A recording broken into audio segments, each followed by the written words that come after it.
Hey babes, welcome back to Not Your French Girl, your no BS guide to surviving and sometimes thriving in Paris. I'm Isabella, Brazilian born, married to a French guy, and I'm here to spill everything that nobody tells you about living in the city. And I'm Shauna, Aussie, dreamt of having a Paris romance, but ended up sweating in my shoebox apartment, wondering why my water tastes like room temperature uselessness. And today we're unpacking all of the shocks that hit us like a freight train, the weird, the frustrating, and the downright what the fuck WTF moments. I'm sorry, I don't know if I can swear. And if you think Paris is all croissants and romance, think again. This episode is for anyone who's been like, wait, what? No way. And grab your coffee, cold or not, because this is going to be long and fast. Yes, girl. In Brazil, people greet you with a smile, a happy bom dia. But here, it feels like they're doing you a favor by like greeting you in their shop. Honestly, in Australia, when I'm back home, I go to the supermarket, I buy my groceries. I end up talking to like the person that's scanning my items to check out, and they're like, "Hey, how's your mom doing? How's your dog? How's your cousin that's living in Brisbane?" You know, like random questions. They want to know all about your life, and here, complete opposite. I have this feeling. Yes, exactly, girl. And don't forget to say bonjour. It's like the must when you go somewhere, when you enter somewhere, everywhere you go, you need to say bonjour. I swear. One time I forgot to say bonjour when I entered the shop, and I was browsing to buy something, and the guy that was serving me for the transaction gave me the death stare the whole time, girl. Honestly, I couldn't handle the stress. It was giving me like existential crises.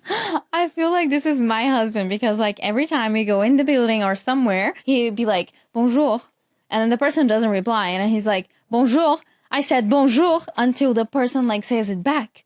He's like mean. He's like, he has red on his eyes, like blood on his eyes every time he says bonjour because people need to say it back. It's not just shops, girl. Post offices, grocery stores, and even the metro booth, like ticket booth as well. If you don't say bonjour, it's like a sacred password. And if you miss it, you're basically a ghost. Yeah, exactly, girl. I think if you need to go somewhere, you need to say this password. Bonjour. Bonjour is the password. Bonjour. So keep it in notes. Everywhere you go, say bonjour and everything will be fine. If you don't say it, it will be horrible. Yes, let's talk summer, babes. No AC, none, zero. You're basically trapped in your tiny Parisian apartment. Girl, and like especially in these canicule times, like where it's just like out of a sudden at 40 degrees for the entire week. Honestly, I wanted to move to my office because that's the only place where they have AC. Because in the apartments, normally they don't have it. So you need to like, I don't know, figure it out. But then in the offices, usually they have. So basically, I wanted to move there. And I was just doing like overtime because I was feeling so good there with the AC. And I didn't even want to go back to the house. But girl, this is why I bought like a portable like a climatiseur. I love it. Girl, because I would wake up drenched, almost like fully sweating. It's actually disgusting. Like I would have to wake up and take a shower because I'm actually so hot. It's actually so gross. This portable climatiseur saved my life, girl. So everyone should invest in getting one of these because honestly, at least now I'm waking up feeling cutesy. I love it. And does it work? Like it really looks like an AC? Like a real AC? I mean, it's like a box. Yeah, I know, but it refreshes yeah, it refreshes me a lot. But I mean, my apartment is not super big, but it does the job. But talking about refreshing, can we also talk about why ice is not served with your drink? Like you're asking for water with no ice and then the water is just like room temperature? Honestly. And then this heat waves recently, girl, like you can't survive without ice in your drinks. I remember one time I was sitting on like a terrace in, Paris, sipping on wine, vibing. And the wine arrived without ice in it. And I was like, Monsieur, I asked you for ice. Girl, ice on the wine? Don't do this, please. Girl, by the time it's white wine, by the way. It should be served cold, okay? Yeah, it should be served cold. That's true. It depends, not super cold. But anyways, this is for another episode. We're going to have a whole episode on wine. About wine. No, but I ordered the wine and it arrived like super warm. And I was like, this is dégueulasse. Like I can't drink white wine. Yeah, sometimes you can even put like one little tiny ice just for it to be a little bit more fresh. I prefer the ice with the rosé, not the white wine. Yeah, rosé as well, but like sometimes I need it, girl. Like it's too hot. And like one time, that's what I was saying. One time I asked the guy to bring the ice cube. He never brought me. And then by the time that I already finished my glass, he brought the ice cubes and they were basically half melted. So I was like, thank you, good sir. That was so great. I had a great wine. And honestly, I'm never coming back here. Thank you for nothing. Honestly. And the buildings, girl, it's like being insulated like a medieval castle that just bakes everything inside. Oh, that's so true. But yet, comes winter, they are layering 3 scarves and still complaining about cold. I swear. Meanwhile, I'm wrapped in 3 blankets and still shaking. Like, these streams are so real. Let's talk about the most religious thing in France, though. So basically, the most sacred thing here in France is bread. Bread is basically a religion. Once my husband lectured me for 10 minutes on how wasting bread is a mortal sin. People carry baguettes like trophies, like under their arms, like they're made of gold. And honestly, do not touch the bread until the host is touching their bread as well. Is that a thing? Yes, girl. Girl, I never did this. You never heard about that? On that old, I never like. I'm always the first one to like eat the bread on the table because Really? I am starving. The people here eat late. Okay, in Australia, people will be eating at 6 p.m. max. Oh, you eat super soon. Yeah, super early. And here, absolutely not. It does not exist. You eat at like 8:30. Yeah, that's the normal Depending time. on the household. But yeah, myself is starving. So if I'm at someone's house and I see some bread on the table, you best bet my ass is going to eat that bread because I'll be starving, girl. Oh no, girl. I learned like French etiquette by the hard way. Absolutely. From all like my husband's family dinners and lunches. You just need to sit at a table and then the host will come, will sit, and then you cannot touch your food while the host is not sitting and while the host has not touched their food. So basically you need the host to start, and then when the host touches the food, then you can start and touch your food. I had this first Christmas at my husband's family, and then we were at dinner, and you know how they have 2 glasses, one for the water and one for the wine. The glass for the water is obviously bigger, so I pour myself some wine on the bigger glass and water on the tiny glass. And then my husband from the other side of the table, he just looks at me and be like, this is not the good glass. Like, switch the glasses. And I just like drink the wine as if it was like a shot of tequila. And then I switch the glasses because I didn't want people to think that I was an alcoholic. Oh, I love it. You just down it and then like change it real quick to make it okay. Oh, bless. Yeah. Another etiquette that I learned is that you cannot drink from a can on the table. And also, do not like, how do you say, like, take the bread with your hands to put in the sauce. That is a violation of human basic rights, I know, girl, because I love to sauce with the bread, but you have to put the bread on your fourchette and then you sauce it.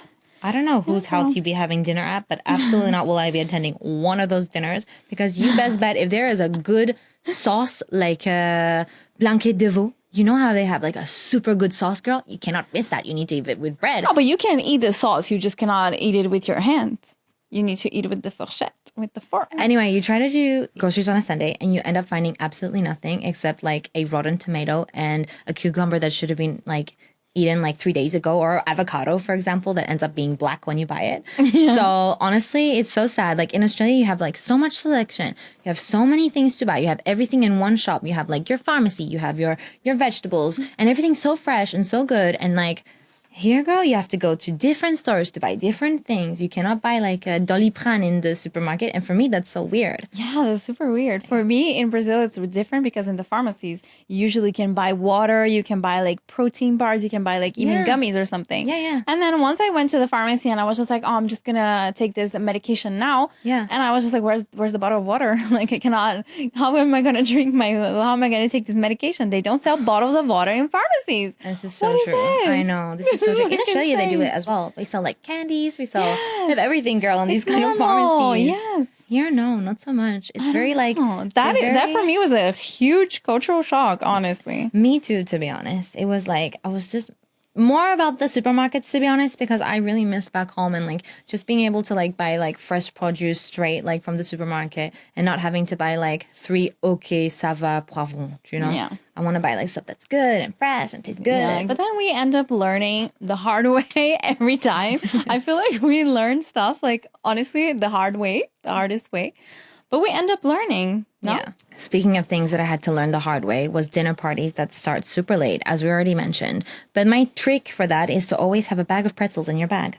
Yes, exactly. And the dinner itself, it's a full marathon because you have the apéro and then you have the entree and then you have the main course and then you have fromage and then you got to dessert and then a last glass of champagne. This is so true. Or just, coffee. Yes, yeah, sometimes coffee. Yeah, I'm too much of a champagne girl, but Champagne baddie over here. Normally, it's coffee. Yeah, but honestly, like something that I also learned the hard way when I went to dinner parties, which was something I experienced, was the kisses in France. Because in Australia, we just have one kiss. We give one kiss on the cheek, and that's it. When we're seeing friends or family, and here you have two kisses, but sometimes three, sometimes four, depending on the mood of the person. I've gone in for a kiss at a dinner party one time, and ended up getting 3 bisous instead of 2. And I ended up headbutting him. So that was great. Super fun moment for me. For me, in Brazil as well, we have only one kiss. And every time it's so gênant because I go to kiss someone and be like, hi. And then I stay for the second kiss. And the person's like, what are you doing? Like, are you trying to kiss me? Why are you kissing like 2 times? This is so true. Yes, it's so weird. I also experienced this in Australia. Like when I go back, they're like, oh, you do the 2 French kiss. The 2 kisses. French kiss? Yeah, then the 2 kisses on the cheeks. Woo, they get a little bit saucy because over there it's just one. Yeah, I have to explain myself every time. Like, oh, yeah, it's because in France it's 2. Yeah. For people that don't know. Oh, they don't know. Sometimes they don't know, yeah. Oh, wow. Yeah, I don't know. But we're more huggers in Brazil than kisser, I think. This is why they feel like it's so weird. I don't know. Maybe. Can we talk about the fact that there's this like tu et vous dance, like between 2 people? There's always like, you don't know whether to call them vous or tu, because at the most times I'm calling people vous, okay? Because I don't want to get like looked at weird. Because one time, which traumatized me to the max, was saying tu to my boss's boss, and the guy gave me like the weirdest look in the world, and I was so traumatized and absolutely will never call anyone tu again. Oh my God, girl, you're so right. In my wedding, I was like, I decided to woo everyone because I was so scared because there was like old people, like you need to respect them. And his grandmother never told me that I could to her. Yeah. So I was like, I need to woo everyone so I won't sound disrespectful. And then I just wooed everyone. And then my husband's aunt was like, why are you wooing me? Like, we know each other for like a few years now. This is so weird. And I was just like, don't mind me. I'm just like trying to say like the perfect French in this day. Yeah, because it's so like scary, girl. Because if you say like the wrong thing to the wrong person, then they give you the devil eyes and they're like, you better not say that. Because honestly, it's better if you woo someone that like it's your age, and if you choose someone that is not your age, and it sounds super disrespectful, right? Yeah, I think so. There was a few times where I've gone a bit too far with the vous with my partner. I've called him vous, for example, and he's kind of looked at me like, tu peux mettre tu vois? Tu peux mettre tu, hein? You don't need to say vous all the time, Shana. It's been 5 years we've been dating now. And like, I'm so embarrassed. I get like even blush on my face because I'm like, oh my God, why can't I just remember to say the right thing? You know what I mean? Imagine. But it's like when shit gets serious, then you just woo him. Be like, we're fighting now. We're in fight mode. Monsieur, vous. Monsieur, vous. Sortez-vous, monsieur. So true. I swear. What about popping unannounced at someone's house, girl? Something that I learned the hard way as well. You cannot pop unannounced at someone's house. But girl, this is like a thing that I totally agree with. I hate people that come over to my house unannounced. Except my bestie in the whole world. But in Brazil, we're used to like coming to each other's house like this. But I feel that here you need to book an appointment to go to someone's house. Like every time, Saturday, 1 p.m., you can be here. For me, personally, it's a respect thing. Like, I don't want to see, like, sometimes I just don't want to see people. Sometimes I'm a lonely girl. Sometimes I just want to have my peace. And then you have, like, a knock at the door, and you're just like, oh, no. Yeah, this in Brazil is current. So for me, it was a little bit of a shock. I get it. You cannot just, like, surprise. That's wild. That's wild. Yes, girl. And something that I also learned in France, besides going over to people's houses unannounced is illegal, that work breaks are sacred in this country. The lunch breaks? Yes. Girl, yes, that's so true. Like, you cannot work during your lunch break because basically this is social suicide. I get FOMO every time that I don't know, try to do like go work out during my lunch break, and then they come back after a 2-hour lunch break and they be like laughing and talking about whatever they went through the lunch, and I'd be like, oh my God, I missed out on everything. Like, it was the social event of the day. Oh no. Every day is a social event of the day here, girl. Because they go out like every day. Like, lunch breaks are sacred. Yeah, this is true. But as you like we were talking about before privately, we were talking about the fact that like people go out a lot to spend, like, they go out to eat a lot outside, and not many people bring like gamelle. Yeah, that's true though. Yeah. You know? And like for me, for example, in my office, few people bring like lunch boxes to the office.